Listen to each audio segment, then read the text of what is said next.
for 5 minutes. Mr. Chairman, thank you, and I'll admit to being gleeful this morning. It's hard not to be gleeful when we just rescued $80 billion from a Democratic sinkhole and now returning that money to the American taxpayer. Yes, indeed, I am gleeful. But to quote the president of the National Coalition on Health Care in a Politico story yesterday, I quote, "The best strategy is to keep Class Act on the books until health reform takes hold and hope the political environment changes enough so that the program can be tweaked into shape," end quote.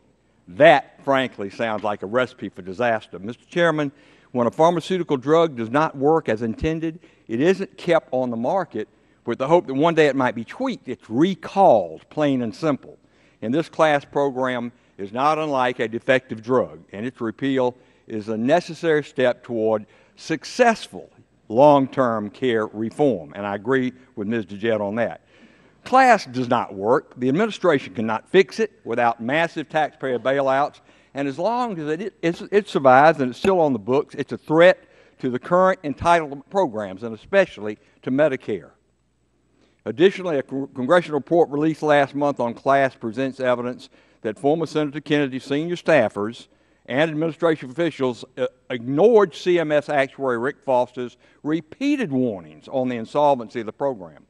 And they also ignored studies conducted by the American Academy of Actuaries and the Society of Actuaries supporting Rick Foster's concerns.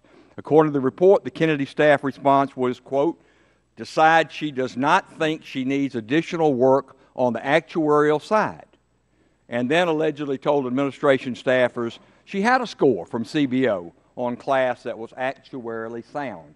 And yes, it kept going.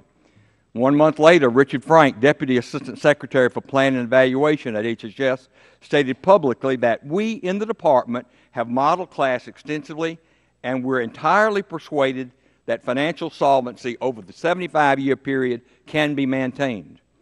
Yet, to my knowledge, no model from CBO or the administration suggesting that class is solvent has ever been produced publicly, even after repeated requests made by this committee, Mr. Chairman.